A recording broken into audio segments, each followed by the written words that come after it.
Once upon a time, there was a man named Matthew who took immense pride in his home and garden. For years, he and his wife had worked on the garden together, tending to each plant, each flower, each tree with care. This garden was more than just a collection of plants. It was a testament to their shared memories, their laughter, and their dreams. It was a space of color, life, and love, a sanctuary they had created together. But one evening, everything changed. Matthew discovered a truth he was never prepared to face. It started with small things. A strange message on her phone, whispers of odd hours and unexplained absences. He wanted to ignore it, to brush it off as just his mind playing tricks. But the unease grew until one day he confronted her, unable to hold back his questions any longer. When she confessed, it felt as if the ground beneath him had opened up. He could barely register her words, each sentence hitting him like a weight, pulling him down into a dark abyss. Shocked and numb, he stumbled out of the house, his mind spinning. It was as if the world he'd known, everything familiar and safe, had been torn away in an instant. He wandered into the garden, the very place they had built together, and felt a pang of betrayal even stronger. The garden, their shared creation, their bond, now seemed tainted, like a lie that had been exposed. Each flower and each tree he looked at reminded him of moments they had shared, moments he now questioned. Was any of it real, he wondered? He could feel a knot tightening in his chest, a mixture of grief, anger, and confusion. For days, he moved through his life in a haze. He avoided the garden, unable to bear the sight of it. When friends or neighbors asked if he was all right, he forced a weak smile, saying he was just tired. But inside, he was anything but all right. His mind churned with anger and sorrow. He replayed memories over and over, wondering where things had gone wrong, wondering how the person he loved had chosen to betray him. As days turned into weeks, his emotions shifted. The sadness began to harden into resentment, and he felt anger like he had never known before.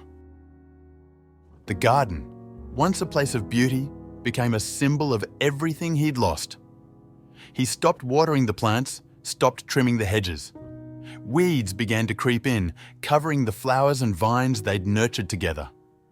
His bitterness spread like the weeds, suffocating the beauty that once flourished there. People around town began to notice. Neighbors who had always admired his garden started to comment on its neglected state. Some would say, "It's not like him to let things fall apart." Others whispered, wondering what had happened. But Matthew didn't care. He couldn't care. In his mind, the garden was as broken as his trust, and he saw no reason to maintain something that only reminded him of his pain. Each night, he would sit alone, staring blankly at the overgrown garden, wondering how it had all come to this. He felt trapped in a storm of emotions, unable to move forward, yet unwilling to look back. The garden, like his heart, was in ruins. But as the months wore on, something shifted. His anger began to fade, replaced by a dull ache, a tiredness that seemed to go beyond his body and into his very soul. He grew tired of the bitterness, the endless cycle of resentment that drained him day by day. One evening, as he looked at the tangled mess his garden had become, a thought crossed his mind. A quiet but insistent question. Was this really how he wanted to live? Was this what he wanted to see every day? The next morning, Matthew found himself picking up his old gardening tools. They felt heavy in his hands, but somehow right. Tentatively, he walked into the garden and pulled up a weed, then another. At first, it felt like a chore, a task he was only half invested in. But as he cleared the dead plants and pulled up more weeds, he felt a strange sense of relief, as if he were pulling the pain up from his own heart. Day by day, he returned to the garden, finding solace in the act of caring for it. He trimmed the bushes, removed the dead plants, and even began planting new flowers. Flowers he chose himself, for himself. It wasn't easy. Sometimes he would pause, feeling the weight of memories wash over him. But he kept going, determined to restore the garden, to rebuild something beautiful from what had once been broken. Gradually, the garden came back to life. He added plants he had always admired but had never planted before, giving the space a new character, one that felt deeply personal. He introduced vibrant colors and even placed a small bench in the center where he could sit and reflect. One morning, as he rested on the bench, Matthew looked around and realized something profound. The garden had become his own. It was no longer tainted by the past. It was a reflection of his own resilience, a symbol of his journey from pain to peace.